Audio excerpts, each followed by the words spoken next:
എല്ലാവർക്കും കർത്താവായ യേശു ക്രിസ്തുവിന്റെ നാമത്തിലെ സ്നേഹവന്ദനത്തെ അറിയിക്കുന്നു. റോമാലേഖനത്തിന്റെ 13-ാം അധ്യായത്തിൽ നമ്മൾ ഇന്ന് 12 മുതലുള്ള വാക്യങ്ങൾ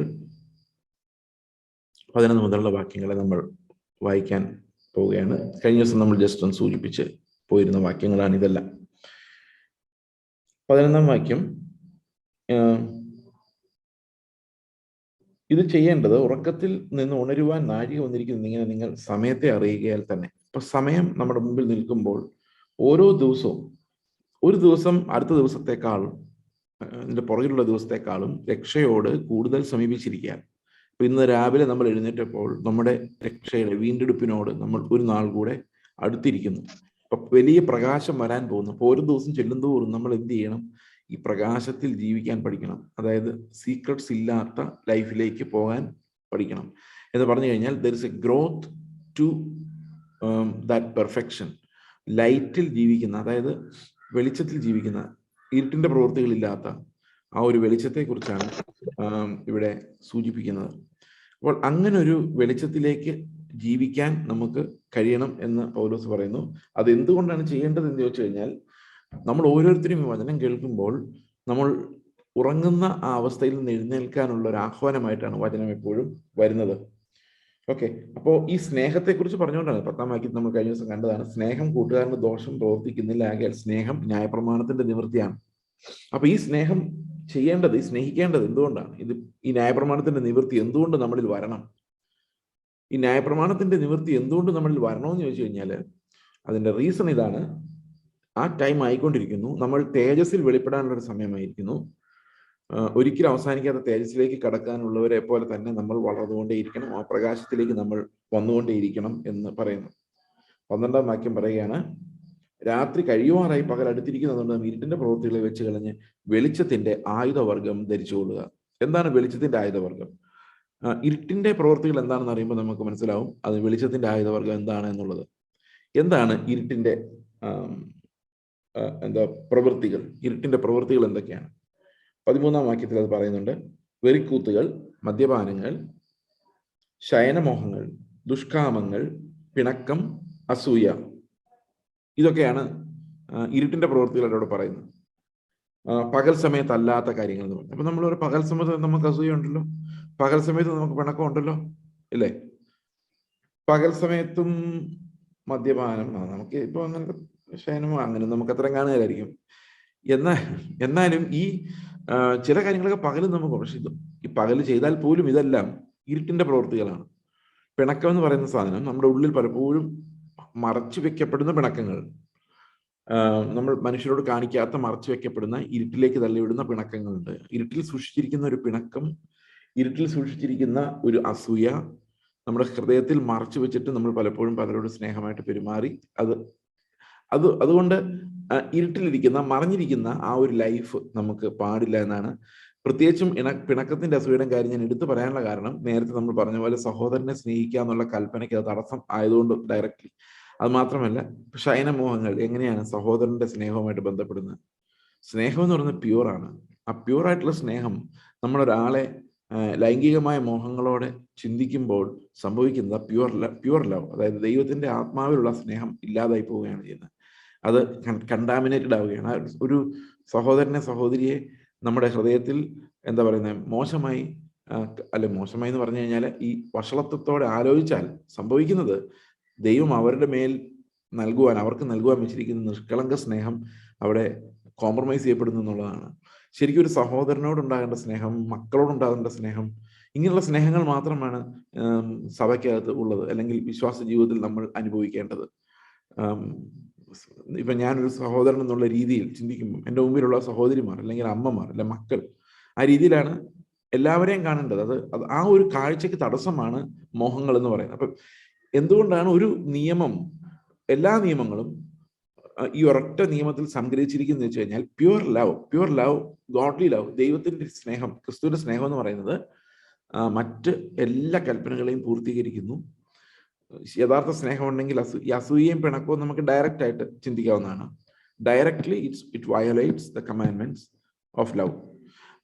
അതുപോലെ തന്നെ ശയനമോഹങ്ങൾ എന്ന് പറയുന്നതും ദുഷ്കാമങ്ങൾ എന്ന് പറയുന്നതും എല്ലാം ഈ ദൈവം നമുക്ക് വെച്ചിരിക്കുന്ന അഗപ്പയുടെ ലംഘനങ്ങളാണ്.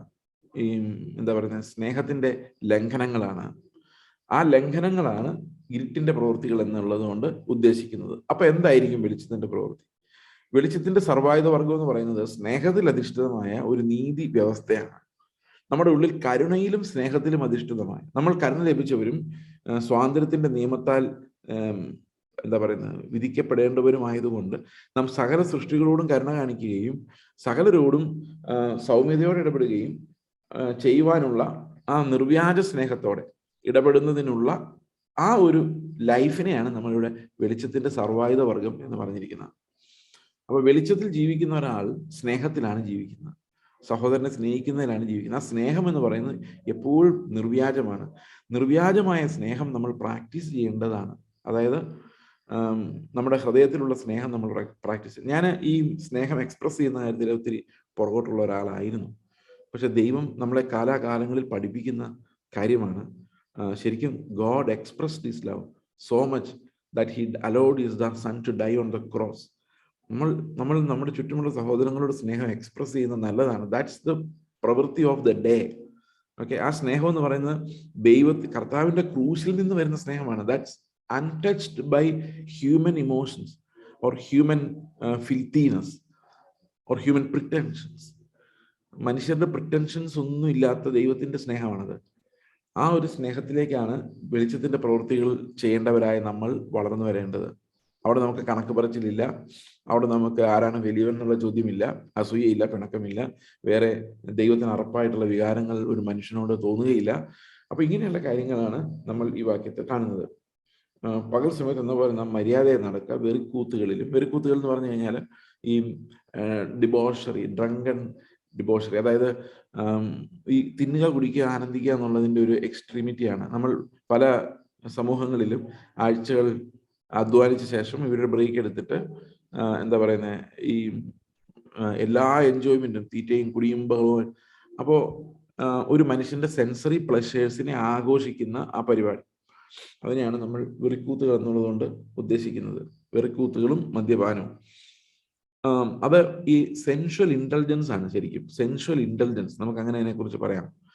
ഇന്റലിജൻസസ് ആണ്. അതായത് നമ്മളെ അങ്ങ് വിട്ടുകൊടുക്കുകയാണ്, ഈ പ്ലഷറിന് വിട്ടുകൊടുക്കുകയാണ്. പ്ലഷർ എന്ന രാജാവിന് വിട്ടുകൊടുക്കുകയാണ്. ശരീരം പ്ലഷറിന് വേണ്ടി വിട്ടുകൊടുക്കുകയാണ്. അതായത് നോട്ട് ടു ലവ്. ലവും പ്ലഷറും രണ്ട് ഓപ്പോസിറ്റ് ആയിട്ടുള്ള ഫിലോസഫീസ് ആണ്. You either live for pleasure or you live for love.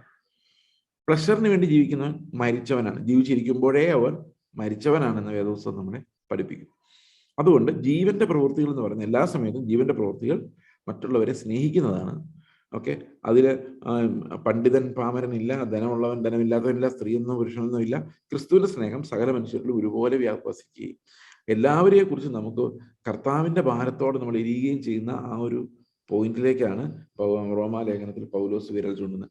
നമ്മൾ പ്രത്യേകിച്ചും പൗലോസിന്റെ ക്യാരക്ടർ വെച്ച് നോക്കിക്കഴിഞ്ഞാൽ ഈ ക്യാരക്ടർ എപ്പോഴും വളരെ അത്ഭുതകരമാണ്. ഞാൻ കഴിഞ്ഞ ദിവസം ചിന്തിച്ചൊരു കാര്യമാണ്. പൗലോസ് ശരിക്കും ഭയങ്കര ദുഷ്ടനായ ഒരു മനുഷ്യനായിരുന്നു. പൗലോസ് ശരിക്കും ചെയ്തിട്ടുള്ള പ്രവൃത്തികൾ കൊണ്ട് നമുക്ക് തന്നെ വിഷമം തോന്നും. ഞാൻ ഒരിക്കൽ പറഞ്ഞെന്ന് തോന്നുന്നു. അതായത് സ്ത്രീകളെയൊക്കെ വലിച്ച് ഇഴച്ച് കൊണ്ടുവന്ന് അടിച്ച് എന്താ ജയിലിലാക്കിയിട്ട് ഒരു ദുഷ്ടനായി, വളരെ ക്രൂരമായി അവരുടെ കരച്ചിൽ കാണാത്ത, അവരുടെ വേദനകൾ അറിയാത്ത ഒരാളായിരുന്നു. പക്ഷെ ഈ പൗലോസിന്റെ ഓരോ എഴുത്തുകൾക്കകത്തും സ്നേഹം നിറഞ്ഞു വരുന്നത് നമുക്ക് ഈ ഓരോ ലേഖനങ്ങളിൽ നമുക്ക് കാണാൻ പറ്റും. അല്ലെ, നിങ്ങൾ ഒന്നും മനസ്സിലാക്കിയാൽ നമുക്ക് ചുമ്മാ വായിച്ചാലും പൗലോസിന് ഇവരോടുള്ള സ്നേഹം, കൂടെയുള്ളവരോട്, സകല മനുഷ്യരോടുമുള്ള ഭാരം, സകല മനുഷ്യരോടുള്ള കടം, ഓരോ മനുഷ്യനെ രക്ഷിക്കാൻ വേണ്ടി അലഞ്ഞു തിരിയുന്ന ആ സ്വഭാവം. അപ്പൊ ശരിക്കും പൗലോസിൽ നമ്മൾ കാണുന്ന ഒരു ഭയങ്കര റാഡിക്കൽ ചേഞ്ച് ഉണ്ട്. അതായത് ഇരുട്ടിന്റെ പ്രവൃത്തികൾ ഉരിഞ്ഞു കളഞ്ഞ് വെളിച്ചത്തിന്റെ പ്രവൃത്തികൾ ധരിക്കുക എന്ന് പറഞ്ഞു കഴിയുമ്പോഴേക്കും നമ്മുടെ ലൈഫ് എന്ന് പറയുന്നത് സ്നേഹത്തിന്റെ ഒരു എക്സ്പ്രഷനായിട്ട്, അതാണ് ക്രിസ്തുവിന്റെ ക്രിസ്ത്യാനിറ്റി എന്ന് പറയുന്നത്. ക്രിസ്ത്യൻ വേൾഡ് വ്യൂ, ലോകവീക്ഷണം എന്ന് പറയുന്ന സ്നേഹത്തിൽ അധിഷ്ഠിതമാണ്. അതിന്റെ നീളവും ഉയരവും വീതിയും ആഴവും സകല വിശുദ്ധന്മാരോടും കൂടി അറിയുന്ന ഒരു പ്രോസസ്സാണ് ക്രിസ്ത്യൻ ലൈഫ് എന്ന് പറയുന്നത്. ഓക്കെ, നമുക്ക് വേണ്ടി നമ്മൾ ജീവിക്കുകയല്ല. ഓക്കെ, അതുകൊണ്ട് അതെങ്ങനെ സംഭവിക്കും എന്ന് വെച്ച് കഴിഞ്ഞാൽ വിശ്വാസം എന്ന് പറയുന്നത്, ഈ ഫെയ്ത്ത് എന്ന് പറയുന്നത്, ഇത്ര നേരം പൗലോസ് വിശദീകരിച്ചുകൊണ്ടിരുന്ന ഫെയ്ത്ത്, നമ്മൾ ഇനിയും ഈ റോമാലേഖനം കഴിഞ്ഞാലും ആ ഫെയ്ത്തിനെ കുറിച്ച് കാണും. പകൽ സമയത്ത് എന്ന പോലെ നാം മര്യാദയായി നടക്കുക, വെറിക്കൂത്തുകളിലും മദ്യപാനങ്ങളിലുമല്ല, ശയനമോഹങ്ങളിലും ദുഷ്കാമങ്ങളിലുമല്ല, പിണക്കത്തിലും അസൂയയിലുമല്ല, കർത്താവായ യേശു ക്രിസ്തുവിനെ തന്നെ ധരിച്ചു കൊള്ളുവിൻ. Put on Christ. Put on Christ എന്ന് പറയുന്ന പുട്ട് ഓൺ എന്നുള്ള വെർബ്, ധരിക്കുക. എങ്ങനെയാണ് ക്രിസ്തുവിനെ ധരിക്കുന്നത്? ക്രിസ്തുവിനെ ധരിക്കുക എന്ന് പറഞ്ഞു കഴിഞ്ഞാൽ എന്നെ കവർ ചെയ്യുക എന്നുള്ളത്. അതായത് ഞാനില്ല, I'm not seen anywhere, ഞാൻ ഒരിടത്തും കാണപ്പെടുന്നില്ല. I'm not seen anywhere. അപ്പൊ ഇതാണ് ശരിക്കും ക്രിസ്തുവിനെ ധരിക്കുക. അതെങ്ങനെ സാധിക്കുന്നത്? ഞാനല്ല, ക്രിസ്തു അത്ര എന്നുള്ളതിന്റെ ഫെയ്ത്ത് ആണ്. ഫെയ്ത്തിലൂടെയാണ് ഞാൻ ക്രിസ്തുവിനെ ധരിക്കുന്നത്. ഓരോ സമയത്തും ക്രിസ്തുവിനെ ധരിക്കുക. അത് ആലോചിച്ചെങ്കിൽ വളരെ എന്താ പറയുന്നത്, എഫക്റ്റീവ് ആയിട്ടുള്ള ഒരു സാൽവേഷന്റെ ഭാഗമാണ്. അതായത് ഇപ്പൊ ഞാൻ സംസാരിച്ചുകൊണ്ടിരിക്കുമ്പോൾ ഞാൻ ക്രിസ്തുവിനെ ധരിക്കുക, വിശ്വസിക്കുകയാണ്. It is no longer I but Christ എന്നുള്ളത്. ക്രിസ്തുവിനെ ധരിക്കുന്ന ഒരു പ്രോസസ്സ് നമുക്ക് ഓരോ മനുഷ്യരോടുള്ള നമ്മുടെ ആറ്റിറ്റ്യൂഡ് മാറ്റിക്കളയും. അപ്പൊ ഫെയ്ത്തിലൂടെ നമുക്കുണ്ടാകുന്ന ഒരു ഒരു എക്സ്പീരിയൻസ് ആണത്. We put on Christ. Okay, അപ്പോൾ ക്രിസ്തുവിനെ നമ്മൾ ധരിക്കുമ്പോൾ സ്വാഭാവികമായിട്ടും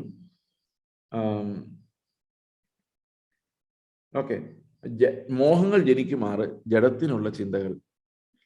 അപ്പൊ ജഡത്തിലെ ചിന്തകളെ താലോലിക്കരുത്. അതാണ് ജനിക്കുമാറ് ചിന്തിക്കരുത്. നമുക്ക് പല ചിന്തകളും ക്രോസ് ചെയ്യാൻ സാധ്യതയുണ്ട്. ഈ ചിന്തകൾ ക്രോസ് ചെയ്യാന്ന് പറയുന്നത് അതിനൊന്നും ജസ്റ്റിഫൈ ചെയ്യാൻ പറ്റുന്ന കാര്യമൊന്നുമില്ല. അതായത് നമുക്ക് മനുഷ്യനല്ലേ ബ്രദറെ, അങ്ങനെ നമുക്ക് ആരുടെ ഉള്ളിലാ ഈ കയ്പ് ഇതില്ലാത്തത്, കയ്പ് ഇത്തിരി ഒക്കെ കാണുമായിരിക്കും എന്നൊന്നും നമുക്ക് ഒരു തോട്ടിനെ പോലും ജസ്റ്റിഫൈ ചെയ്യാൻ പറ്റത്തില്ല. കാരണം ജസ്റ്റിഫൈ ചെയ്ത് കഴിഞ്ഞാൽ ആ ഒരു ജസ്റ്റിഫിക്കേഷൻ മതി ഈ ജഡത്തിന് അവന്റെ വേരിങ് ഉറപ്പിക്കാൻ. ഓക്കെ, നമ്മൾ നമ്മുടെ തോട്ട് പ്രോസസ്സിൽ വരുന്ന ദോഷങ്ങളെ നമ്മൾ ജസ്റ്റിഫൈ ചെയ്ത് കഴിഞ്ഞാൽ, അല്ലെങ്കിൽ ഈ പറഞ്ഞ ഏതെങ്കിലും ഒരു കാര്യം, പിണക്കമോ അസൂയയോ ശയനമോഹങ്ങളോ ദുഷ്കാമങ്ങളോ കുറെ കാര്യങ്ങൾ പറഞ്ഞല്ലോ, വെറുക്കൂത്തുകള്, മദ്യപാനങ്ങൾ, ഇതിന്റെയൊക്കെ തോട്ട് വരുമ്പം നമ്മൾ അതിനെ ജസ്റ്റിഫൈ ചെയ്താൽ മനുഷ്യനല്ലേ എന്ന് ജസ്റ്റിഫൈ ചെയ്ത് കഴിഞ്ഞാൽ അവിടെ ആ മനുഷ്യൻ എന്ന് പറയുന്ന സാധനം ഉണ്ടല്ലോ, അവന്റെ വേര് നമ്മളിൽ വർദ്ധിക്കുകയാണ് ചെയ്യുന്നത്. അതുകൊണ്ട് ഈ ജഡത്തിന്റെ ചിന്ത എന്ന് പറയുന്നത് നമ്മൾ എപ്പോഴും അതിനെതിരെയുള്ള ഒരു വാർഫെയർ തന്നെയാണ് ക്രിസ്ത്യൻ ലൈഫ് എന്ന് പറയുന്നത്. അതുകൊണ്ട് ക്രിസ്തുവിനെ ധരിക്കുക എന്ന് പറയുന്നത് it's part of our Christian warfare. നമ്മൾ ചെയ്യുന്ന ഒരു വലിയ യുദ്ധമാണത്. നമ്മൾ ചെയ്യുന്ന യുദ്ധം ഈ ആകാശത്തോടെ കിടക്കുന്ന അന്ധകാര ശക്തികളെ പുറത്താക്കുന്നതല്ല. നമ്മുടെ യുദ്ധം എന്ന് പറയുന്നത് ഇവിടെയാണ് ആ പോരാട്ടം ഉള്ളത്. അതായത് വാഴ്ചകളുടെ അധികാരങ്ങൾ, ജഡരക്തങ്ങളോടല്ല ആ പോരാട്ടം. നമ്മുടെ ഉള്ളിൽ വ്യാപരിക്കുന്ന ഈ ഒരു പഴയ ഫോഴ്സ്, നമ്മളെ പണ്ട് നടത്തിക്കൊണ്ടിരുന്ന ആ ഫോഴ്സ്, ആകാശത്തിൽ അധിപതിയായവരെ അനുസരിച്ച് നടന്ന അനുസരണക്കേടിന്റെ ആ ഒരു ലെവലിനാണ് നമ്മൾ രക്ഷപ്പെട്ട് കർത്താവിന്റെ അടുത്തേക്ക് ചെല്ലുന്നത്. ഞാൻ പറയുന്നത്, ഞാൻ ഒരിക്കലും വിശദീകരിച്ചിട്ടുള്ളതാണ്. ശരിക്കും ഈ എഫേസ്യ ലേഖനം 6-ാം അധ്യായത്തിൽ പറയുന്ന ആത്മീക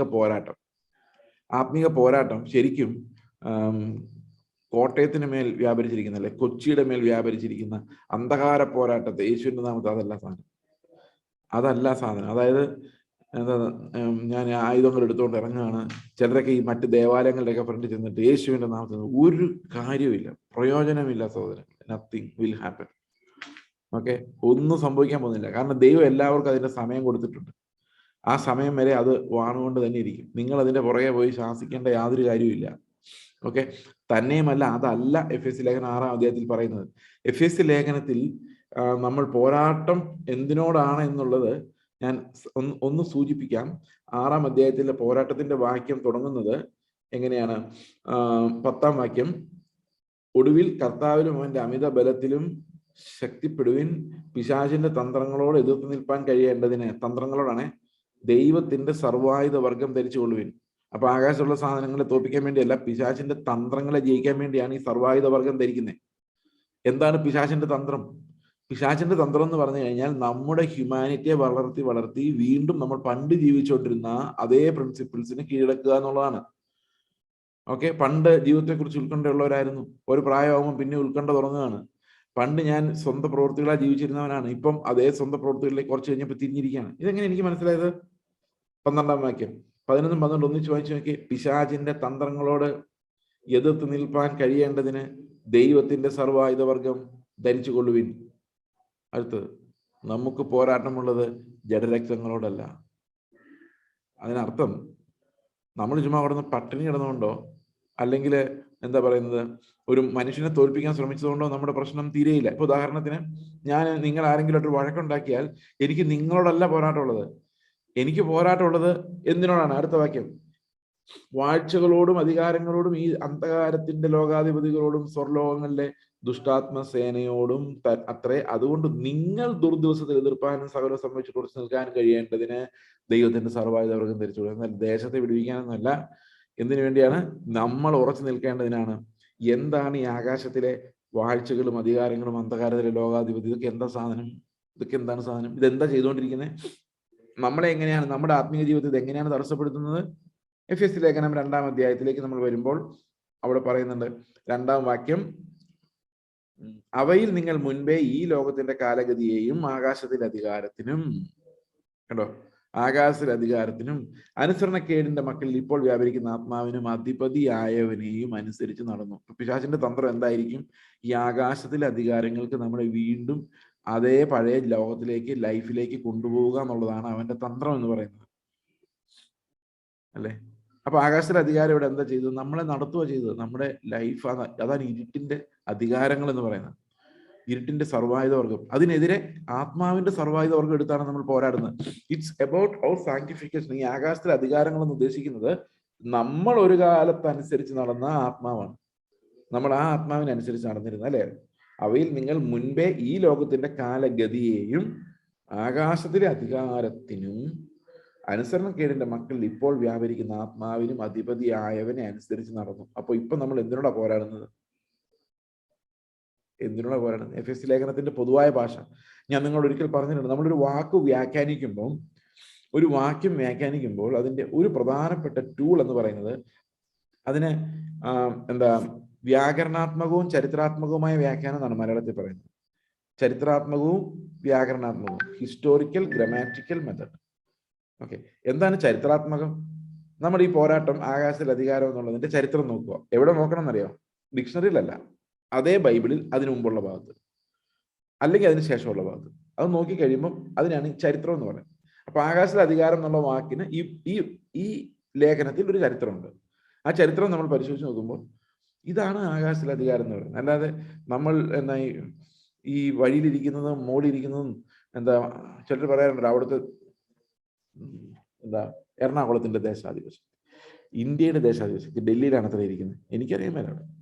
ഇനി അങ്ങനെ ഡൽഹിയിൽ പോയിരുന്ന് ഇവിടുത്തെ ദേശാധിപതിയെ ശാസിക്കുന്ന ആൾക്കാരുണ്ട്. ഡൽഹിയിലൂടെ നടന്ന് ശാസിക്കുന്നു. ഓരോ ദേശത്തോടെ പോയി നടന്ന് പ്രാർത്ഥിച്ച് ശാസിച്ചിട്ട് പോയിരുന്നു. ഒന്നും സംഭവിക്കുന്നില്ല, സംഗതികൾ വഷളാവുന്നതല്ലാതെ, അല്ലെ? നമ്മള് 2007 മറ്റോ തുടങ്ങിയതായി ശാസന.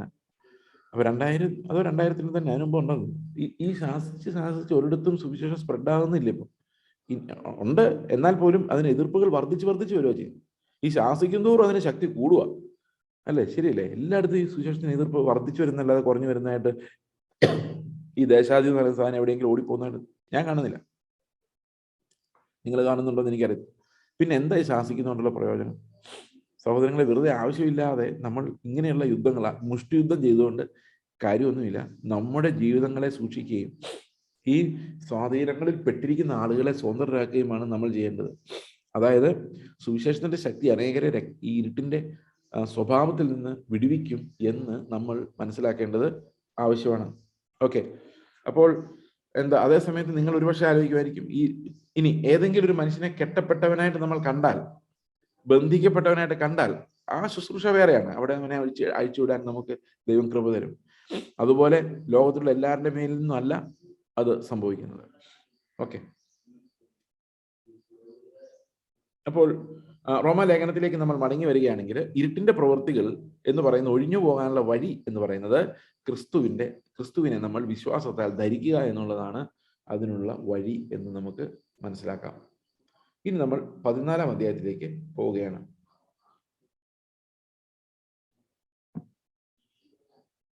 14-ാം അധ്യായം ഒരു വളരെ അല്ലാതെ റോമാലേഖനത്തിൽ ഓരോ അധ്യായത്തിലും വളരെ പ്രധാനപ്പെട്ട ആത്മീക മർമ്മങ്ങളുണ്ട്. എന്താണ് ഈ 14-ാം അധ്യായത്തിലെ പ്രധാനപ്പെട്ട കാര്യം? It's more about accommodating a weak brother. Okay, എന്തുകൊണ്ടാണ് ക്രിസ്ത്യാനിറ്റിയിൽ ഒരു റിലീജിയൻ ഇല്ലാത്തത്? എന്തുകൊണ്ടാണ് ഇതൊരു മതമല്ലാത്തത്? എന്തുകൊണ്ടാണ് നമുക്ക് ഇന്നത് ചെയ്യണം എന്നുള്ളൊരു ഇൻസ്ട്രക്ഷൻ മാനുവൽ ഇല്ലാത്തത് ബൈബിളിൽ? എന്തുമാത്രം ഉണ്ടല്ലേ ബൈബിൾ, ഒത്തിരി ഇല്ലേ? ഈ പുതിയ നിയമത്തിന് എന്തുമാത്രം ഉണ്ട്, വായിച്ചാലും തീരാത്തവരുണ്ട്. എന്തോ എഴുതി വെച്ചിരിക്കും. അതായത് നമ്മളോടൊന്നും ആവശ്യപ്പെടാത്തൊരു പുസ്തകമാണ് പുതിയ നിയമം. നമ്മളോട് പ്രത്യേകമായിട്ട് ഒരു ആചാരവും നിഷ്ഠയും ആവശ്യപ്പെടാത്ത പുസ്തകമാണ്. അതുകൊണ്ട് ഈ അപ്പം നുറുക്കുമ്പോഴും കല്യാണം നടത്തുമ്പോഴും ശവസംസ്കാരം നടത്തുമ്പോഴും ഒക്കെ ഈ ചന്തവും ഉചിതവുമായി ക്രമവുമായി നടക്കണമെന്നുള്ളതുകൊണ്ടാണ് ഈ ട്രെയിൻഡ് ആയിട്ടുള്ള ആൾക്കാർ. കഴിഞ്ഞ ദിവസം ഒരു മരണം നടന്നപ്പോൾ അതൊരു പുതിയ സഭയാണ്. ആ പാസ്റ്ററിന് അറിയത്തില്ല ഇത് എന്തൊക്കെയാ ചെയ്യേണ്ടത്. പുള്ളി എന്നെ വിളിച്ചിട്ടു, ചേസ് പാസ്റ്റർ ഒന്ന് സഹായിക്കാം. ഞാൻ പറഞ്ഞു, എനിക്കും അറിയാൻ വയ്യ എന്തൊക്കെയാ ചെയ്യേണ്ടത്, ഇതെന്തൊക്കെയാ കൃത്യം ഓർഡറിൽ ചെയ്യേണ്ടതെന്ന് എനിക്കറിയത്തില്ല. പിന്നെ ഞാൻ എൻ്റെ ഒരു സഹോദരനെ വിളിച്ചു, വേറൊരു പാസ്റ്ററെ വിളിച്ചു. അദ്ദേഹമാണ് അതാണ് ഇതിനകത്തുള്ളൊരു എറ്റിക്കറ്റ്സ്, അത് ഉണ്ടാക്കിയെടുത്തിരിക്കുന്ന ഒരു എറ്റിക്കറ്റ്സ് ആണ്. അദ്ദേഹം വളരെ നല്ലപോലെ അത് ചെയ്യേണ്ട കാര്യങ്ങളെല്ലാം കൃത്യമായിട്ട് നല്ല മനോഹരമായിട്ട് ചെയ്തു തീർത്തു. ഉചിതവും ക്രമമായിട്ട് നല്ല കാര്യമാണ് നടക്കുന്നത്. ഓക്കെ, പക്ഷെ ഇത് കർത്താവ് ആവശ്യപ്പെട്ടിട്ടില്ല. അതാണ് അതിനകത്ത് ഏറ്റവും വലിയ രസം. അതായത് കർത്താവ് ഒരു പാർട്ടിയുടെ വെച്ചിട്ടില്ല എങ്ങനെയാണ് ഈ ബറിയൽ സർവീസ് നടത്തേണ്ടത്. എത്ര പേര് അനുശോചനം പറയണോ, പ്രത്യാശാഗാനം എത്ര പാടണോ, ബൈബിൾ എത്ര പ്രാവശ്യം വായിക്കണോ, ഒന്നും അറിയത്തില്ല. നമ്മുടെ ദൈവം ഇങ്ങനെ ആ കാര്യത്തിൽ അജ്ഞതയിൽ വിട്ടിരിക്കുക. എന്തേലും ചെയ്തോളാം. ഒരു കാര്യത്തെക്കുറിച്ച് ഇൻസ്ട്രക്ഷൻ ഇല്ല. കല്യാണം എങ്ങനെ നടത്തണമെന്നില്ല, കൈ പിടിച്ചു കൊടുക്കണമെന്ന് എവിടെ ഉള്ളത്? എനിക്കറിയാം. നിങ്ങൾ എവിടെയും കണ്ടിട്ടുണ്ടോ കൈ പിടിച്ചു കൊടുക്കും? അല്ലേ? എവിടെ കല്യാണം നടത്തണം, ആര് നടത്തണം, ഒന്നുമില്ല.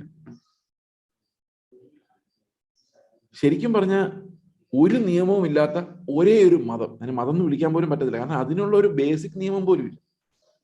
ഏതെങ്കിലും ഒരു മതമായ എന്തെങ്കിലും ഒരു നിയമം, എവിടെയെങ്കിലും ഒരു ആചാരം ആഹാര കാര്യത്തിലില്ല. എന്തു വേണേലും കഴിക്കും. ഒരു നിയമവും ഇല്ല. രക്തം ശ്വാസം മുട്ടിച്ചത് വിഗ്രഹാർപ്പിതം. അപ്പോ ഇങ്ങനെ നോക്കി കഴിയുമ്പോൾ ഇത്ര വളരെ മിനിമൽ റെസ്ട്രിക്ഷൻസ് ആണ്. അത് തന്നെ എടുത്തു പറഞ്ഞത് ഈ ജാതികൾ ഇങ്ങോട്ട് വരുന്ന ഒരു പശ്ചാത്തലത്തിൽ, ഒരു കോൺഫ്ലിക്റ്റിന്റെ പശ്ചാത്തലത്തിൽ, ഒരു കോംപ്രമൈസ് ആയിട്ട്. അപ്പോ ഇങ്ങനെ ഉള്ള ഒരു ഫെയ്ത്ത്, ഞായറാഴ്ച നിങ്ങൾ കൂടി വരണം, ആഴ്ചവട്ടത്തിൽ ഒന്നൊന്നിൽ കൂടി വരണോ എന്ന് ചോദിച്ചാൽ കൽപ്പനയായിട്ടില്ല. പക്ഷെ അതായിരുന്നു അപ്പോസ്തലന്മാരുടെ പ്രാക്ടീസ്. നമ്മുടെ സഭയുടെ വിശ്വാസ പ്രമാണങ്ങൾ എന്ന് പറയുന്നത് അപ്പോസ്തലന്മാർ പഠിപ്പിച്ചതും അപ്പോസ്തലന്മാർ പ്രാക്ടീസ് ചെയ്തതുമാണ്. അതാണ് ശരിക്കും ആദിമ സഭയിലേക്ക് നമ്മൾ എത്തുന്നത് അങ്ങനെയാണ്. അതുകൊണ്ട് അപ്പോസ്തലന്മാരുടെ പ്രാക്ടീസസും വളരെ പ്രധാനമാണ്. അപ്പോസ്തലന്മാരുടെ പ്രാക്ടീസസ്, അതുകൊണ്ടാണ് നമ്മൾ ഞായറാഴ്ചകളിൽ കൂടി വരുന്നത്, അപ്പം നുറുക്കാൻ വേണ്ടി കൂടി വരുന്നത്. അത് അപ്പോസ്തലന്മാർ അന്ന് ചെയ്തുകൊണ്ടിരുന്ന കാര്യമാണ്. ആഴ്ചവട്ടത്തിന് 1-ാം നാളിൽ ഞങ്ങൾ അപ്പം നുറുക്കാൻ വേണ്ടി കൂടി വന്നു. എല്ലാ ആഴ്ചവട്ടത്തിന് 1-ാം നാളിൽ അവർ എന്ത് ചെയ്യുമായിരുന്നു? ഈ അപ്പം നുറുക്കാൻ വേണ്ടി കൂടി വരുമായിരുന്നു. ഓക്കെ, പ്രാക്ടീസാണ്. കൂടി വന്നിട്ട് എന്ത് ചെയ്യുമായിരുന്നു? പ്രസംഗം ഉണ്ടായിരുന്നു, ഉറപ്പാണ്. പൗലോസ് പ്രസംഗിച്ചത് നമുക്കറിയാം. അതുപോലെ ചിലർ പാട്ട് പാടി കാണുമായിരിക്കും, അറിയത്തില്ല. എത്ര പാട്ട് പാടണം അറിയത്തില്ല, എപ്പോ പാടണം അറിയത്തില്ല. അത്രയും കൽപ്പനകളില്ലാത്ത, ഇൻസ്ട്രക്ഷൻസ് ഇല്ലാത്ത ഒരു സിസ്റ്റം ലോകത്തിൽ ഒരിടത്തുമില്ല. പിന്നെ എങ്ങനെയാണ് നമ്മൾ നന്നാകുന്നത്? അതാണ് ഈ ആത്മാവിന്റെ കൺവേർഷനാണ് ഈ പുതിയ നിയമത്തിന്റെ എസൻസ് എന്ന് പറയുന്നത്. ന്യൂ സ്പിരിറ്റ്, ന്യൂ ലൈഫ്, ക്രിസ്തുവിന്റെ ജീവൻ. എല്ലാവരെയും നമ്മൾ ഇത്തിരി വായിച്ച പോലെ എല്ലാവരെയും ക്രിസ്തുവിന്റെ സ്നേഹത്തോടെ കാണുന്നു, ക്രിസ്തുവിനെ ധരിക്കുന്ന, ക്രിസ്തുവിന്റെ സ്വഭാവത്തിലേക്ക് കടക്കുന്ന ആ ഒരു സ്പിരിച്വാലിറ്റിയാണ് ബൈബിളിന്റെ ഹൈലൈറ്റ് എന്ന് പറയുന്നത്. ഇനി നമ്മൾ 14-ാം അധ്യായത്തിലേക്ക് കിടക്കുമ്പോൾ ഈ ഒരു വ്യവസ്ഥ കൂടുതൽ ക്ലിയർ ആയിട്ട് പൗലോസോട് പറയുന്നുണ്ട്. വ്യവസ്ഥകളില്ലാത്ത വ്യവസ്ഥ. എന്താണ് വ്യവസ്ഥകളില്ലായ്മയുടെ വ്യവസ്ഥ? Okay, him that is weak in the faith receive you, but not to doubtful disputations. ബലഹീനായ വിശ്വാസത്തെ ചേർത്ത് കൊള്ളുക, എന്നാൽ നിങ്ങൾ എന്ത് ചെയ്യരുത്? ഡൗട്ട്ഫുൾ ഡിസ്പ്യൂട്ടേഷൻസ്, അതായത് ഇതിങ്ങനെ തന്നെ വേണമെന്ന് നിർബന്ധമില്ലാത്ത കാര്യങ്ങളെ ചൊല്ലി ചുമ്മാ വഴക്കുണ്ടാക്കരുത്, ഡിസ്പ്യൂട്ട് ഉണ്ടാക്കരുത്. വെള്ള വസ്ത്രം ഫോർ എക്സാമ്പിൾ, വെള്ള വസ്ത്രം ധരിക്കുക, ഡൗട്ട്ഫുൾ ഉള്ള കാര്യം. ഒരാൾക്ക് വെള്ള വസ്ത്രം ധരിച്ചേ പറ്റുള്ളൂ, വേറൊരുത്തിന് വേണ്ട. ഓക്കെ, എന്നാൽ നമുക്കൊരു ചർച്ച നടത്താം. വെള്ള വസ്ത്രം വേണം, ആഭരണം ഉപയോഗിക്കണം, അല്ലെങ്കിൽ ഇങ്ങനെയുള്ള കാര്യങ്ങളിൽ എന്തിനാണ് സംശയമുള്ള കാര്യങ്ങളെ നിങ്ങൾ ഓരോരുത്തരും വിധിക്കരുത്. അതായത് ബൈബിളിൽ ഒരു ഡെഫിനിറ്റീവ് ആൻസർ കൊടുക്കാത്ത കാര്യങ്ങളെ ചൊല്ലി നിങ്ങൾ അങ്ങോട്ടും ഇങ്ങോട്ടും കലഹിക്കരുത്. ഇന്ന് നമ്മൾ ശ്രദ്ധിച്ചു നോക്കിയാൽ എല്ലാ ഉപദേശ കലഹങ്ങളും ബൈബിളിൽ വ്യക്തമായ ഒരു കാര്യം പറയാത്ത വിഷയങ്ങളെ കുറിച്ച്, മിക്കവാറും എല്ലാം, പ്രത്യേകിച്ചും രക്ഷിക്കപ്പെട്ടവരുടെ ഇടയിലുള്ള കലഹങ്ങളെല്ലാം തന്നെ ഈ സംശയ വിചാരങ്ങളെ കുറിച്ചുള്ള ഡിസ്പ്യൂട്ടേഷൻസ് ആണ്, ഡൗട്ട്ഫുൾ ഡിസ്പ്യൂട്ടേഷൻസ്. ഓക്കെ, ഒരുവൻ എല്ലാം തിന്നാമെന്ന് വിശ്വസിക്കുന്നു, ബലഹീനനോ സസ്യാദികളെ തിന്നുന്നു. തിന്നുന്നവൻ തിന്നാത്തവനെ ധിക്കരിക്കരുത്, തിന്നാത്തവൻ തിന്നുന്നവനെ വിധിക്കരുത്, ദൈവം അവനെ കൈക്കൊണ്ടിരിക്കുന്നുവല്ലോ. അപ്പോൾ ഒരു ഹൈന്ദവ മാർഗത്തിൽ നിന്ന് ഏതെങ്കിലും ഒരു ഈ വെജിറ്റേറിയൻ ആയിട്ടുള്ള ഒരാൾ നമ്മുടെ വിശ്വാസത്തോട്ട് വന്നു കഴിഞ്ഞാൽ കുറെ കഴിയുമ്പോൾ വിശ്വാസികൾ തന്നെ അവനോട് ചോദിക്കും, ഇതൊക്കെ ഇപ്പോഴും പഴയ രീതിയിൽ തന്നെയാണോ? നിങ്ങൾ കഴിക്കുക ഇരിക്കുന്ന ബീഫ് എന്ന് പറയേണ്ട കാര്യമില്ല. അവനെ എങ്ങനെയെങ്കിലും ബീഫ് തീറ്റിക്കാൻ നോക്കേണ്ട കാര്യമില്ല. ഇനി അവൻ ഇടർച്ചയാണെങ്കിൽ നിങ്ങളും കഴിക്കാതിരിക്കുന്നത് തന്നെയാണ് നല്ലത്. അല്ലാതെ അവനെ നമ്മളെ പോലെ ആക്കാൻ ശ്രമിക്കേണ്ട കാര്യമില്ല. അവൻ വെജിറ്റേറിയൻ കഴിക്കട്ടെ, നിങ്ങളും വേണേൽ വെജിറ്റേറിയൻ ആയിക്കോ, എന്ത് കഴിക്കണം അത് അവനവൻ തീരുമാനിച്ചോട്ടെ. എന്തിനാണ് നിങ്ങൾ അവനെ നിങ്ങളെ പോലെ ആകാൻ ശ്രമിക്കുന്നത്? ഇതാണ് പൗലോസ് ചോദിക്കുന്നത്. ഒരേപോലെ ഇരിക്കണം എന്ന് എന്താ നിർബന്ധം? ഈ മതം എന്ന് പറഞ്ഞാൽ അതിന്റെ ഒരു പ്രത്യേകതയാണ്, ഒരുപോലെ ഇരിക്കണം. അതുകൊണ്ടാണല്ലേ വെള്ളവസ്ത്രം ധരിക്കണം എന്ന് ആൾക്കാർ പറയുന്നത്. വിശ്വാസികളെ കണ്ട അറിയാൻ ബ്രദർ, അത് വെള്ള വസ്ത്രമൊക്കെ ധരിച്ച് അവരിങ്ങനെ പോകുന്ന കണ്ട, എന്താ ആ രസത്തിന് വേണ്ടിയാണ് നമ്മൾ എന്ത് ചെയ്യുന്നത്, ഈ വെള്ളവസ്ത്രം ധരിക്കും. ഈ ഒരുപോലെ ഇരിക്കണം എന്നുള്ള നിർബന്ധം എന്താണെന്ന് പൗലോസ് ചോദിക്കുന്നത്. ഈ ഒരുപോലെ ഇരിക്കണം എന്ന് ചിന്തിക്കുന്ന, അതിന് ഇംഗ്ലീഷിൽ പറയുന്ന ഹെർഡ് ഇൻസ്റ്റിങ് എന്നാണ്. ഹെർഡ് ഇൻസ്റ്റിങ് മലയാളത്തിൽ പറയും, മുൻപേ ഗമിച്ചീടിന ഗോവ് തന്റെ പിൻപേ ഗമിക്കും ബഹു ഗോക്കളല്ല. പഴയകാലത്ത് ഒരു പ്രയോഗമാണ്, ഒരു പശു മുമ്പേ നടന്ന അതിന്റെ പുറകെ ഉള്ള പശുക്കളല്ല അതിന്റെ പിന്നാലെ പോകും. ഇതിനെയാണ് ഈ ഹെർഡ് ഇൻസ്റ്റിങ് എന്ന് പറയുന്നത്. അപ്പൊ അതുപോലെ ഒരു കൂട്ടമായിട്ട് ഇങ്ങനെ പുറകെ നടക്കേണ്ട ആവശ്യം എന്താണ്? അവനവന്റെ വ്യക്തി സ്വാതന്ത്ര്യത്തിൽ ഈ കാര്യങ്ങൾ തീരുമാനിച്ചുകൂടെ എന്നാണ് പൗലോസ് ചോദിക്കുന്നത്. എന്തിനാണ് ഈ സംശയമുള്ള കാര്യങ്ങളിൽ വിധിച്ചിട്ട് ഓരോരുത്തരെ കുറിച്ച് അങ്ങനെ ചിന്തിക്കുന്നത്? തിന്നുന്നവൻ തിന്നാത്തവനെ ധിക്കരിക്കരുത്, തിന്നാത്തവൻ തിന്നുന്നവനെ വിധിക്കരുത്. അപ്പൊ തിന്നാത്തവൻ വെജിറ്റേറിയൻകാരൻ വന്നിട്ട് കണ്ടോ വെട്ടി വിഴുങ്ങുന്നു തിന്നുന്ന, അത് അവൻ മൈൻഡ് ചെയ്യേണ്ട കാര്യമില്ല. അവരവർക്ക് എന്താണോ വേണ്ടത് ചെയ്യാം. ഒരു കാര്യം ഓർത്തുകൊള്ളുക, ഇരുട്ടിന്റെ പ്രവൃത്തികളിലേക്ക് ആരും പോകരുത്. ഇരുട്ടിന്റെ പ്രവൃത്തികൾ അത് നമ്മൾ ഓൾറെഡി പറഞ്ഞു കഴിഞ്ഞു. വെളിച്ചത്തെ ധരിച്ചുകൊള്ളുക, ക്രിസ്തുവിനെ ധരിച്ചുകൊള്ളുക. ബാക്കിയുള്ള കാര്യങ്ങളിൽ നിങ്ങൾ എന്ത് ചെയ്യുക? ലിബറൽ ആവുക. ഓക്കെ, അപ്പോൾ ലിബറലിസം എവിടെയാണ്? Social liberalism, doctrinal conservatism. Doctrinally we are very conservative, പക്ഷെ സോഷ്യൽ റൂൾസ് നമ്മൾ ഇംപ്ലിമെന്റ് ചെയ്യുന്നില്ല. അത് അവനവനാണ്, അവനവന്റെ സാങ്ക്ടിഫിക്കേഷൻ. ഓക്കെ, മറ്റൊരുത്തന്റെ ദാസനെ വിധിപ്പാൻ നീ ആര്? ഏതായാലും അവൻ നിന്റെ ദാസനല്ലല്ലോ. ഈ കഴിക്കുന്നവനെ കഴിക്കാത്തവനെ ഏതായാലും നിന്റെ ദാസനല്ല. ഈ സഭയിൽ വന്നിരിക്കുന്നവരാരും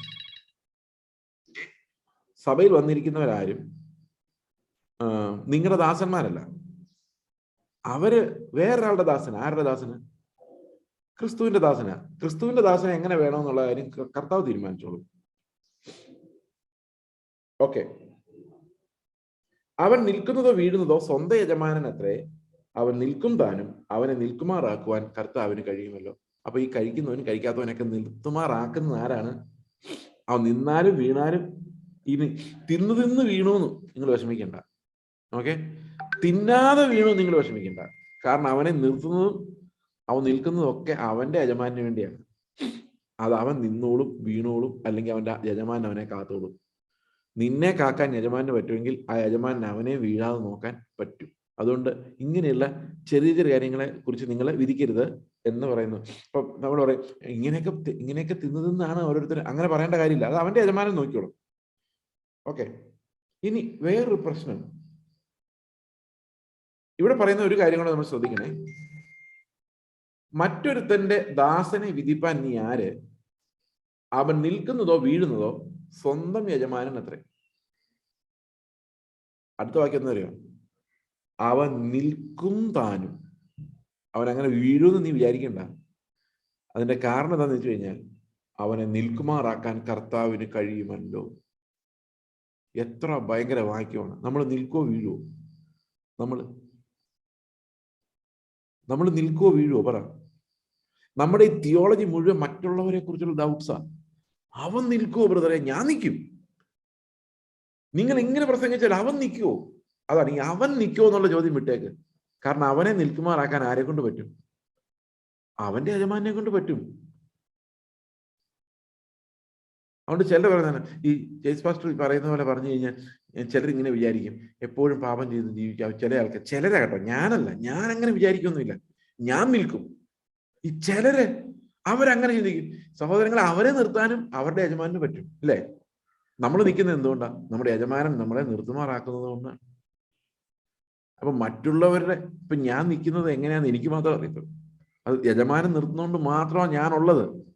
അതായത് നമ്മൾ നിൽക്കുന്ന ഒരു പ്ലേസ് എന്ന് പറയുന്നത് വളരെ വളരെ പ്രിക്കേറിയസ് ആയിട്ടുള്ള, ഏത് സമയത്തും വീണ് നശിച്ചു പോകുന്ന ഒരു സ്ഥലത്താണ് നമ്മളെല്ലാം നിൽക്കുന്നത്. ഞാൻ പ്രത്യേകിച്ച് എനിക്കത് നല്ലപോലെ അറിയാം.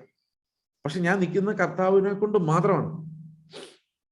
അവൻ കൈ പിടിച്ചിട്ടില്ലെങ്കിൽ ഒരു നിമിഷം പോലും നിൽക്കാൻ പറ്റാത്തൊരു സ്ഥലത്താണ് നമ്മളുള്ളത്, സ്പിരിച്വലി സ്പീക്കിംഗ്.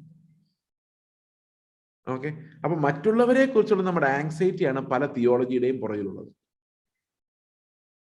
ഓക്കെ, ഈ മറ്റുള്ളവരെ കുറിച്ചല്ല, നമ്മളാണ് ഇരുട്ടിന്റെ പ്രവൃത്തികൾ ഉരിഞ്ഞു കളഞ്ഞ് ക്രിസ്തുവിനെ ധരിക്കേണ്ടത്.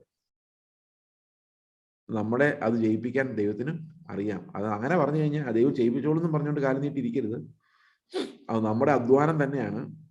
വേറൊരാളെ കുറിച്ച് ചിന്തിക്കുമ്പോൾ അവന്റെ യജമാനൻ അത് ചെയ്തോളും എന്ന് വിശ്വസിക്കുക. ഓക്കെ, അടുത്ത വാക്യം.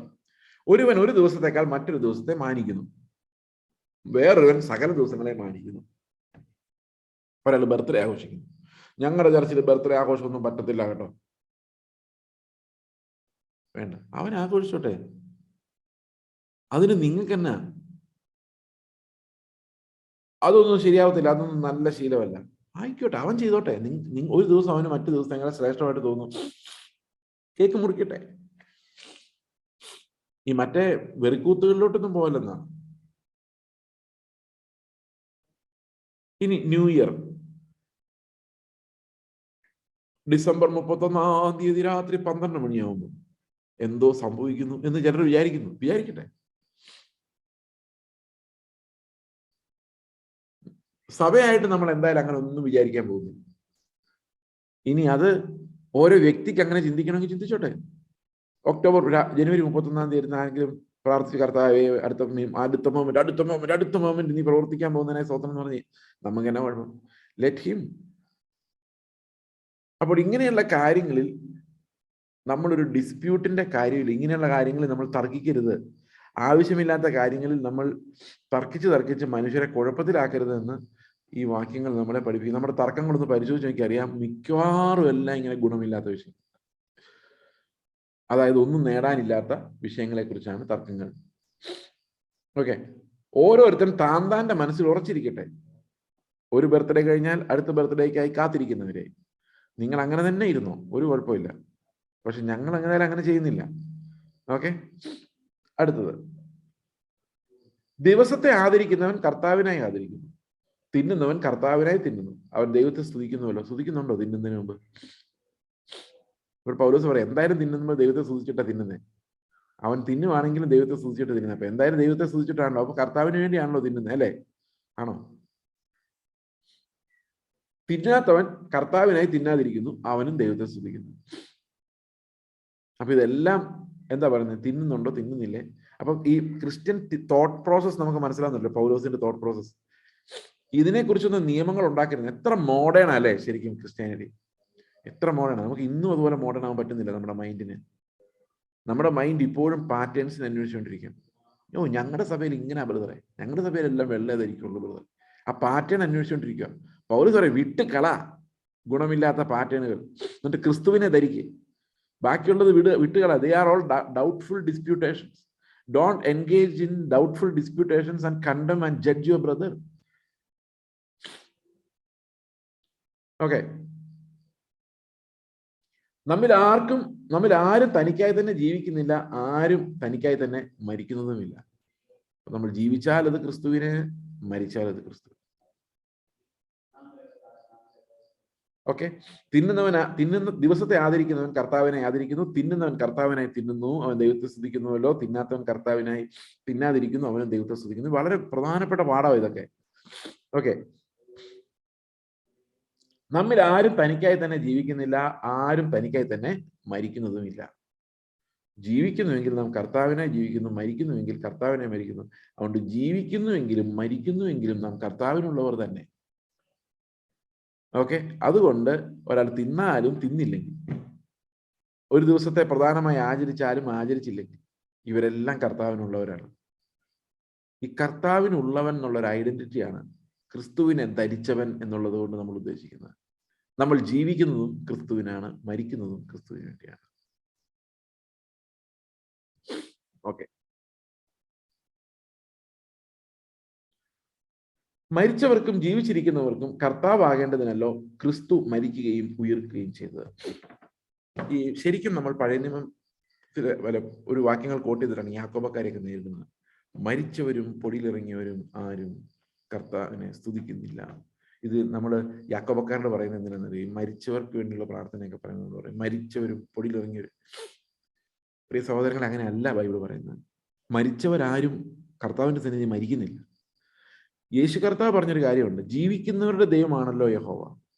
അവൻ ഇപ്പോഴും അഭിമാനത്തോടെ കർത്താവ് പറയുന്നു, ഞാൻ അബ്രഹാമിന്റെയും ഇസ്ഹാക്കിന്റെയും യാക്കോബിന്റെയും ദൈവം എന്ന് ആര് പറയുന്നു? കർത്താവ് പറയുമ്പോൾ മരിച്ചവരുടെ ദൈവമാണോ? ദൈവം അല്ല, ജീവിച്ചിരിക്കുന്നവരുടെയാണ്. അപ്പൊ കർത്താവ് എന്താ പറയുന്നത്? ഈ അബ്രഹാം, ഇസ്ഹാക്കും യാക്കോബും ഒന്നും മരിച്ചിട്ടില്ല എന്നാ പറയുന്നത്.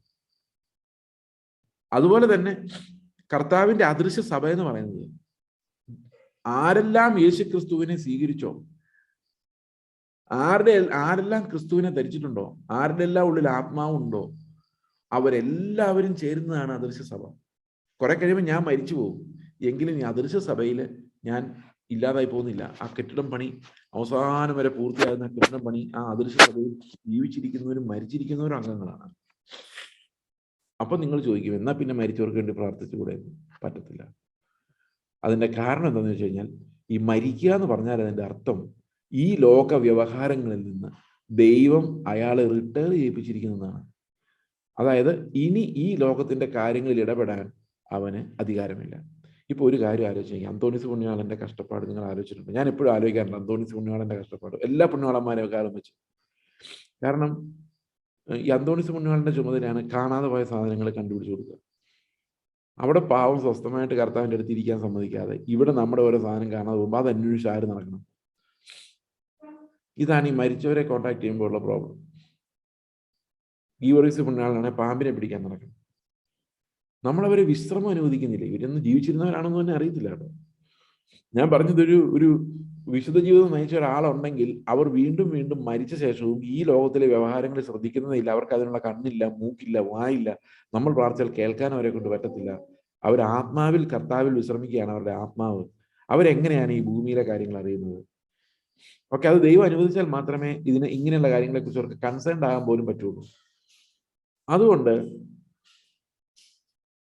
അതുകൊണ്ട് മരിച്ചവരുമായിട്ടുള്ള കോണ്ടാക്ട് ഒരിക്കലും വേദപുസ്തകം ജസ്റ്റിഫൈ ചെയ്യുന്നില്ലെങ്കിലും ക്രിസ്തുവിൽ മരിച്ചവർ അവർ ഭാഗ്യവാന്മാർ. അവരൊരിക്കലും ഇല്ലാതെ പോകുന്നില്ല. അവരെപ്പോഴും ആദർശ സഭയുടെ അംഗങ്ങൾ തന്നെയാണ്. But they have retired from this earth. നമുക്ക് അതുകൊണ്ട് അവരെ ഡിസ്റ്റർബ് ചെയ്യാൻ അധികാരമില്ല. അവർ നമ്മുടെ കാര്യത്തിലോട്ട് ഇടപെടാനും പോകുന്നില്ല. ഇനി അന്തോണീസ് പുണ്യാളൻ ശരിക്കും അവിടെ ഉണ്ടെങ്കിൽ, ഈ അന്തോണീസ് പുണ്യാളനോട് ഒരുത്തൻ പറയാണ്, എൻ്റെ പേഴ്സ് കാണാതെ പോയി അന്തോണീസ് പുണ്യാളൻ സംഘടിപ്പിച്ചാണെന്ന് പറഞ്ഞാൽ, അന്തോണീസ് പുണ്യാളൻ സ്വർഗത്തിലെ തേജസ്സിൽ ഇരിക്കുവാണെങ്കിൽ എന്തേ പറയുള്ളൂ? പോയി പണി നോക്കണം, അത് എതിരേലും പോട്ടെ, നീ കർത്താവിനോട് ജീവിക്കാനല്ലേ പറയുള്ളൂ. അല്ലെങ്കിൽ ഇത് അന്വേഷിച്ച് നടക്കുമോ? നടക്കില്ല. അതാണ് നമ്മൾ തേജസ്സിന്റെ കർത്താവിനെ അനുഭവിച്ചു കഴിഞ്ഞാൽ പിന്നെ ഈ ലോകത്തിന്റെ വ്യവഹാരങ്ങൾ ശ്രദ്ധിക്കാൻ പറ്റത്തില്ല.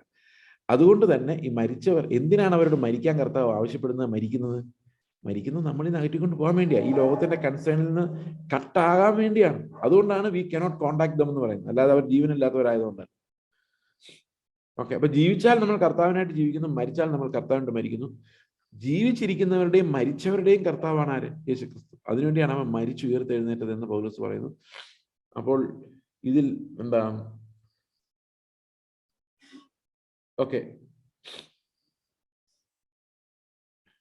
ഒരു മിനിറ്റ്. ഓക്കെ, ജീവിക്കുന്നുവെങ്കിൽ നാം കർത്താവിനായി ജീവിക്കുന്നു, മരിക്കുന്നുവെങ്കിൽ നാം കർത്താവിനായി മരിക്കുന്നു. അതുകൊണ്ട് ജീവിക്കുന്നുവെങ്കിലും മരിക്കുന്നുവെങ്കിലും നാം കർത്താവിനുള്ളവർ തന്നെ. മരിച്ചവർക്കും ജീവിച്ചിരിക്കുന്നവർക്കും കർത്താവ് ആകേണ്ടതിനല്ലോ ക്രിസ്തു മരിക്കുകയും ഉയർത്തെഴുന്നേൽക്കുകയും ചെയ്തത്. He's the Lord of both the world's. Okay, എന്നാൽ നീ സഹോദരനെ വിധിക്കുന്നതെന്ത്, അല്ല നിന്റെ സഹോദരനെ ധിക്കരിക്കുന്നതെന്ത്? നാം എല്ലാവരും ദൈവത്തിന്റെ ന്യായാസനത്തിന് മുമ്പാകെ നിൽക്കേണ്ടി വരും. സഹോദരങ്ങളെ, നമ്മുടെ ഇടയ്ക്ക് എപ്പോഴയോ പരീക്ഷന്മാരായി പോയിട്ടുണ്ട് പെന്തക്കോസ്ത് സമൂഹം. മറ്റുള്ളവർ വിധിക്കുന്ന ചെറിയ ചെറിയ കാര്യങ്ങൾക്ക്, അതായത് സംശയ വിചാരങ്ങളെ വിധിച്ച് നമ്മൾ സഹോദരങ്ങളെ വിധിക്കുന്നവരായിട്ട് മാറിയിട്ടുണ്ട്. ഓക്കെ, അത് ഏറ്റവും കൂടുതൽ നടന്നിട്ടുള്ള ആഭരണ വിഷയത്തിലാണ്. നമ്മൾ മറ്റുള്ള സഹോദരങ്ങളെ വിധിക്കുന്നത്, അവനൊന്നും വിശ്വാസമില്ല, വേർപാടില്ല എന്നൊക്കെ പറഞ്ഞുകൊണ്ട് ഈ കുറ്റം പറയുന്ന മുഴുവൻ അങ്ങനെയുള്ളവരാണ്. ഇവിടെ എല്ലാം ദൈവം ഉറപ്പായി കൽപ്പിക്കാത്ത കാര്യങ്ങളെ ദുർവ്യാഖ്യാനം ചെയ്ത്, അതേസമയത്ത് ആഭരണം ഉപേക്ഷിക്കുന്നത് നല്ലതാണെന്ന് വെച്ചാൽ ഞാൻ 100% ആഭരണം ഉപേക്ഷിക്കുന്ന അനുകൂലമായ ഒരാളാണ്. അത് ബൈബിൾ പരമായിട്ടല്ല. ബൈബിൾ പരമായിട്ടെന്ന് പറഞ്ഞു കഴിഞ്ഞാൽ സമ്പാദ്യം വേണ്ട എന്നുള്ളതാണ്. അത് ഒരു ഫാക്ടർ. ഇനി ഈ ഇന്ത്യയെ പോലെ ആഭരണ മോഹം കൊണ്ട് തന്നെ നശിച്ചു പോകുന്ന ഒരു രാജ്യമാണ് ഇന്ത്യ. അതുകൊണ്ട് അങ്ങനെയുള്ള ഒരു ആഭരണ വ്യവസ്ഥ, സ്ത്രീധനം, കല്യാണത്തിനൊക്കെ ഓരോരുത്തർ ഒരുങ്ങി പോകുന്നതാണ്. ഈ ഒരു വ്യവസ്ഥ മലിനം എന്ന് വിചാരിക്കുന്ന ഒരാൾ തന്നെയാണ് ഞാൻ. ഓക്കെ, എന്നാൽ അതൊരു വേറൊരു സഹോദരനെ വിധിക്കാൻ അതൊരു കാരണമായിക്കൂടാ എന്ന് ഞാൻ വിചാരിക്കുന്നു. ഓക്കെ, എന്നാൽ നീ സഹോദരനെ വിധിക്കുന്നത് എന്ത്, അല്ല നീ സഹോദരനെ ധിക്കരിക്കുന്നത് എന്ത്? നാം എല്ലാവരും ദൈവത്തിന്റെ ന്യായാസനത്തിന് മുമ്പാകെ നിൽക്കേണ്ടി വരും. അതുകൊണ്ട് ഡോണ്ട് ജഡ്ജ് യുവർ ബ്രദറൻ. എന്നാണ് എന്റെ മുൻപിൽ സകല മുഴങ്കാലും മടങ്ങും, എല്ലാ നാവും ദൈവത്തെ സ്തുതിക്കുമെന്ന് കർത്താവ് അരുളി ചെയ്യുന്നെന്ന് എഴുതിയിരിക്കുന്നു. ആകയാൽ നമ്മിൽ ഓരോരുത്തൻ ദൈവത്തോട് കണക്ക് ബോധിപ്പിക്കേണ്ടി വരും. അപ്പൊ സഹോദരൻ ഇടർച്ച വരുത്തിയെങ്കിൽ അതുകൊണ്ട് നാം ഇനി അന്യോന്യം വിധിക്കരുത്. സഹോദരൻ ഇടർച്ചയോ തടങ്ങലോ വെക്കാതിരിക്കാൻ മാത്രം ഉറച്ചുകൊള്ളുക. കാരണം ഇത് ന്യായവിധിക്ക് ഇടയാക്കുന്ന ഒരു കാര്യമാണ് സഹോദരനോടുള്ള നമ്മുടെ വ്യവഹാരം. വേദപുസ്തകത്തിൽ ഏറ്റവും കൂടുതൽ പ്രാധാന്യത്തോടെ പറഞ്ഞിരിക്കുന്ന ഒരു കാര്യമാണ് സഹോദരനെ സ്നേഹിക്കുക. ബൈബിളിന്റെ എസൻസ് ആയിട്ട് ആവശ്യപ്പെട്ടിരിക്കുന്ന ഒരു കാര്യം. Love your brother, love your neighbour. അവനെ വിധിച്ച് അവന് ഒടുക്കി അവനെ അകറ്റി കളയുമ്പോൾ ന്യായവിധിയെ നമ്മൾ വിളിച്ചു വരുത്തുകയാണ് എന്ന് വേദപുസ്തകം നമ്മളോട് പറയുന്നു.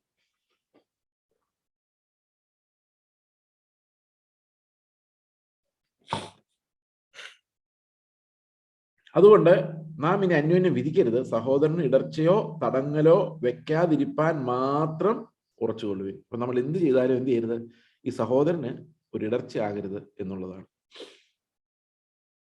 യാതൊന്നും സ്വതവേ മലിനമല്ല എന്ന് ഞാൻ കർത്താവായ യേശുവിൽ അറിഞ്ഞു മുറച്ചു ഇരിക്കുന്നു. അതായത് ഇത് ആരെ പറയുന്ന? ഒരു പക്കാ യഹൂദനാണ് ഈ പറയുന്നത്. യേശുക്രിസ്തുവിനെ അറിഞ്ഞു കഴിഞ്ഞാൽ പറയാണ് ഒരാഹാര സാധനവും മലിനമല്ല എന്ന് ഞാൻ ക്രിസ്തുവിൽ ഉറച്ചിരിക്കുന്നു. കർത്താവ് പറഞ്ഞിട്ടുണ്ട്, മനുഷ്യന്റെ അകത്തേക്ക് പോകുന്ന ഒന്നും അവനെ മലിനമാക്കുന്നില്ല. എന്തോ ഒരു റെവലേഷൻ ആണല്ലേ നമുക്ക് തന്നത്. അതായത് nothing that goes inside spoils a man. അപ്പോൾ യാതൊന്നും സ്വതവേ മലിനമല്ല എന്ന് ഞാൻ കർത്താവ് യേശുവിൽ അറിഞ്ഞും ഉറച്ചുമിരിക്കുന്നു. വല്ലതും മലിനമെന്ന് എണ്ണുന്നവന് മാത്രം അത് മലിനമാകുന്നു. അപ്പൊ ഒരുത്തിന് മലിനമെന്ന് എണ്ണിയാൽ മലിനം.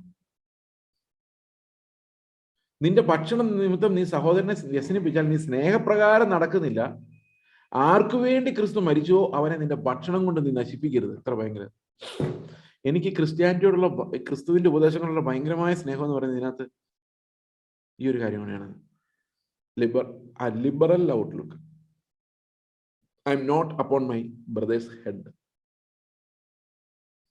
എന്റെ സഹോദരന്റെ തലയിൽ കയറി ഞാൻ ഇരിക്കുന്നില്ല. അവനെ സ്നേഹിക്കുക ചെയ്യുന്നത്.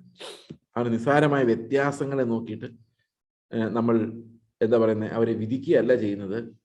ഓക്കെ, നമ്മൾ അവനെ സ്നേഹിക്കുകയാണ് ചെയ്യുന്നത്. ചെറിയ ചെറിയ കാര്യങ്ങളിലുള്ള ഈ വിധി പ്രസ്താവനകളാണ് സഹോദരനെ ഒടുക്കിക്കളയുന്നത്. ഓക്കെ, കഴിഞ്ഞ ദിവസം എന്നെ എത്ര പേര് സമീപിച്ചിട്ടുണ്ടെന്ന് ഞാൻ നിങ്ങളോട് പറയട്ടെ. ഈ IPCയിലും ചർച്ച് ഓഫ് ഗോഡിലും ഷാരോനിലും ഒക്കെ സ്നാനപ്പെടാൻ ആഗ്രഹിച്ചിട്ട് വീട്ടിൽ പറയാൻ പറ്റാത്ത, അതായത് ഒറ്റയ്ക്ക് വിശ്വാസം ഇറങ്ങിയ സഹോദരിമാര് ഇവിടെ ഒന്നും പോയി സ്നാനപ്പെടാൻ പറ്റുന്നില്ല അവർക്ക്. കാരണം ചില കാര്യങ്ങൾ അവിടെ അനുവദിക്കാത്തതുകൊണ്ട്.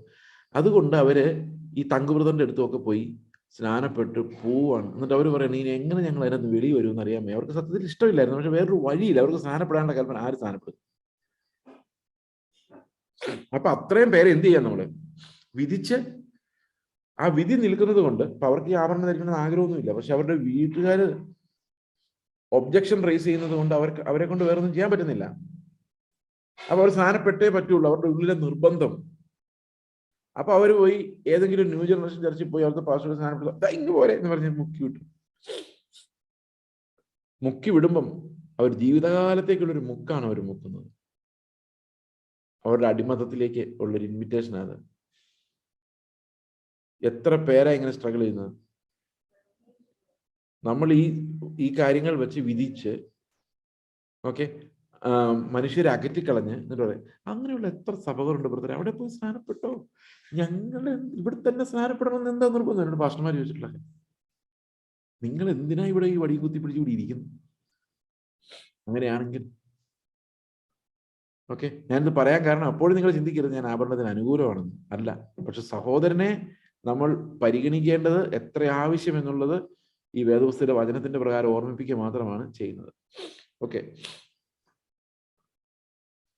പല ആൾക്കാരും പറയാറുണ്ട്, ഞാൻ പണ്ട് ആഭരണം ധരിക്കുമായിരുന്നു, കർത്താവ് എനിക്ക് ബോധ്യം തന്നുകൊണ്ടാണ് ഊരിയത്. ശരിയാണ്, അങ്ങനെ എല്ലാവർക്കും ബോധ്യം കൊടുത്ത് ഊരിക്കോട്ടെ, നമുക്ക് ഊരുന്നതിന് തടസ്സമൊന്നുമില്ല. പക്ഷെ അതുവരെയും അവനെ സമാധാനമായിട്ട് വിടുക. ഓക്കെ, അടുത്തത്, നിന്റെ ഭക്ഷണ നിമിത്തം സഹോദരനെ വ്യസനിപ്പിച്ചാൽ നീ സ്നേഹപ്രകാരം നടക്കുന്നില്ല. ആർക്കു വേണ്ടി ക്രിസ്തു മരിച്ചുവോ അവനെ നിന്റെ ഭക്ഷണം കൊണ്ടും നിന്റെ ശീലം കൊണ്ടും നശിപ്പിക്കരുത്. നിങ്ങളുടെ നന്മയ്ക്ക് ദൂഷണം വരുത്തരുത്. ദൈവരാജ്യം ഭക്ഷണവും പാനീയവും അല്ല, പുറമേ ഉള്ളതല്ല, നീതിയും സമാധാനവും പരിശുദ്ധാത്മാവിൽ സന്തോഷവും അത്രേ. ഇത് ഈ പശ്ചാത്തലത്തിലാണ് ഇത് പറയുന്നത്. ദൈവത്തിന്റെ രാജ്യത്തിൽ എന്താ നടക്കുന്നത്? എന്ത് കഴിക്കണം, എന്ത് തിന്നണം എന്നുള്ളതല്ല, എന്ത് ധരിക്കണം എന്നുള്ളതല്ല. അതല്ല ദൈവരാജ്യം. എന്താണ് ദൈവരാജ്യം? തിന്നുന്നതും കുടിക്കുന്നതും അല്ല എന്ന് പറഞ്ഞു കഴിഞ്ഞാൽ ഈ ഭൂമിയിലെ വ്യവഹാരങ്ങളല്ല. പിന്നെയോ നീതിയാണ്, ക്രിസ്തുവിന്റെ നീതി, റൈച്ചസ്നെസ് ഓഫ് ക്രൈസ്റ്റ്. നീതിയും സമാധാനവും പരിശുദ്ധാത്മാവിലെ സന്തോഷവുമാണ് ദൈവത്തിന്റെ രാജ്യത്തിന്റെ അടയാളങ്ങൾ. അതെ, ദൈവത്തിന്റെ രാജ്യത്തിന്റെ അടയാളങ്ങൾ വേറെ ഒന്നുമല്ല. അപ്പൊ ഞാൻ പിന്നെ ആഭരണത്തെ കുറിച്ച് പറയുന്നത് എനിക്ക് ഇഷ്ടമില്ല, എന്നാലും എന്റെ മനസ്സിലേക്ക് അത് വരുന്നത്. അപ്പൊ ബ്രദറെ, നമ്മളെ കണ്ട മറ്റുള്ളവരിന്നൊക്കെ വേർപെട്ടതായിട്ട് കാണണ്ടേ ബ്രദറെ? കാണണം. അതിന് നല്ലതല്ലേ ഇത്? അതെ, അതിന്. പക്ഷെ അത് എങ്ങനെയാ കാണേണ്ടത്? നീതിയിൽ, സമാധാനത്തിൽ, പരിശുദ്ധാത്മാവിന്റെ സന്തോഷത്തിലാണ് നമ്മൾ വേർപെട്ടവരാണെന്ന് ആൾക്കാർ അറിയേണ്ടത്. അതാണ് ദൈവരാജ്യത്തിന്റെ അടയാളങ്ങൾ എന്ന് പറയുന്നത്. ഓക്കെ, ഈ മാനസാന്തരപ്പെടാത്ത ആൾക്കാരെ വെള്ളവസ്ത്രം ധരിച്ച് ആഭരണമായിട്ട് നടന്നാലുള്ള അവസ്ഥ എന്താണെന്നറിയാമോ? ഭയങ്കര ദുഷ്പേരാ.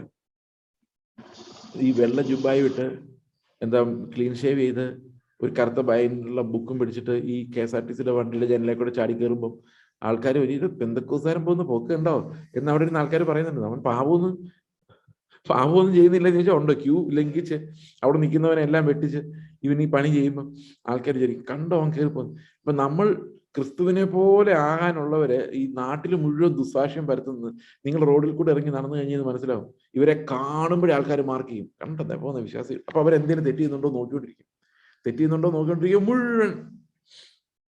അപ്പൊ ആളുകളുടെ മുമ്പിൽ നമ്മൾ വിശ്വാസികളാണെന്ന് അഭിനയിക്കുകയും അങ്ങനെ ജീവിക്കാൻ പറ്റാതിരിക്കുകയും ചെയ്യുന്നതിന്റെ ഒരു ക്രൈസിസ് ഈ കേരളം മുഴുവൻ വ്യാപിച്ചിട്ടുണ്ട്, ഇല്ലേ? നിങ്ങൾ ആലോചിച്ച് നോക്കി. ഓക്കെ,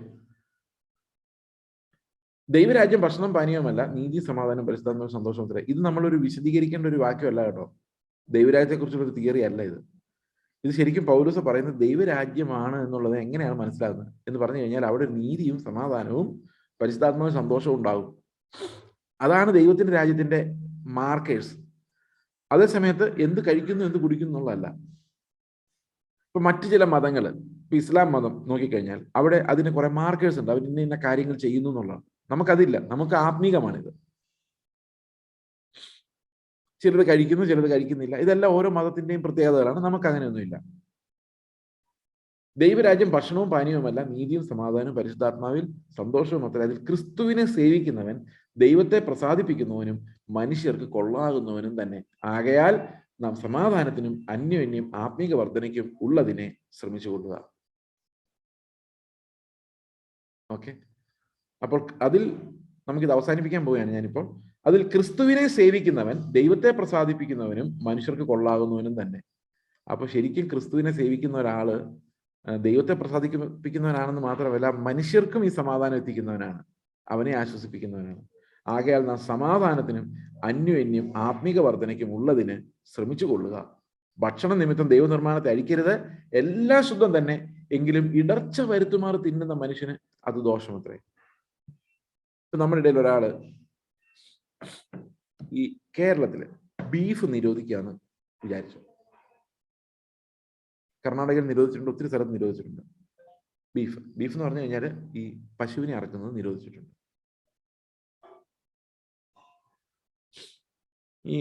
അപ്പൊ നമ്മൾ എന്ത് ചെയ്യണം? നമ്മുടെ ഹൃദയത്തിലേക്ക് എന്ത് തോന്നും?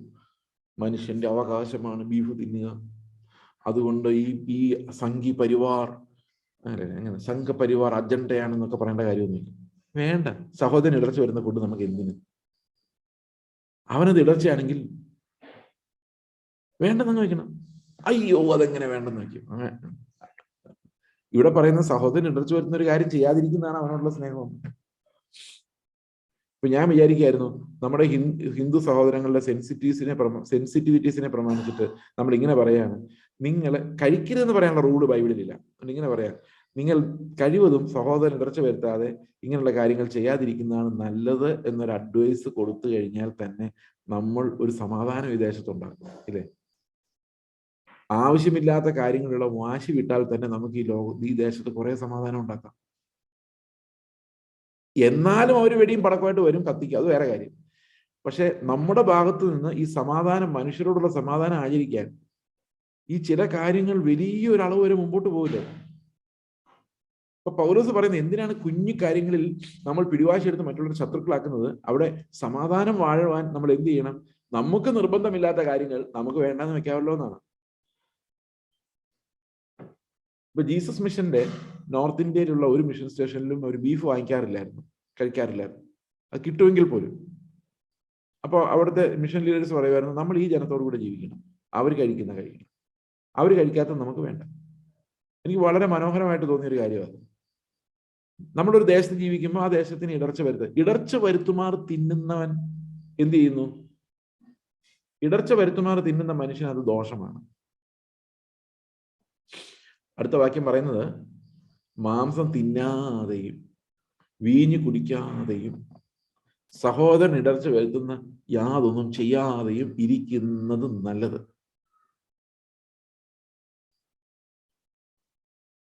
അപ്പൊ സത്യം പറഞ്ഞ അരുതെന്നല്ല പറയുന്നത്, ചെയ്യാതിരിക്കുന്നതാണ് നല്ലത്. കാരണം എന്താണ്? ഇതെല്ലാം എന്തുണ്ടാക്കും? അസമാധാനം ഉണ്ടാകും. അപ്പം സത്യം പറഞ്ഞ പച്ചക്കറിയൊക്കെ കഴിച്ച് ജീവിക്കുന്നതാണ് നല്ലത്. പിന്നെ എന്ത് വേണമെങ്കിലും കഴിച്ചോ. കാരണം ഈ കഴിക്കുന്നത് നല്ലതെന്ന് പറയാൻ കാരണം വേറെ ദൈവത്തിന് പ്രശ്നമൊന്നും ഉണ്ടായിട്ടില്ല, ഈ സമാധാനം ഉണ്ടാകാൻ അതാണ് കുറച്ചുകൂടെ നല്ലതെന്നുള്ളതാണ്. അപ്പൊ സമാധാനമാണ് കൂടുതൽ ആവശ്യം നമുക്ക് എന്നുള്ളതാണ്. ഓക്കെ, അപ്പോൾ യാതൊരുവിധ നിയമങ്ങളും നമുക്ക് ഇല്ല എന്ന് ഒരിക്കൽ കൂടി ഊന്നി പറഞ്ഞുകൊണ്ട് നമ്മൾ അടുത്ത ബുധനാഴ്ചയ്ക്കായി കാത്തിരിക്കുന്നു. ദൈവം നിങ്ങളെല്ലാവരെയും അനുഗ്രഹിക്കട്ടെ. God bless you.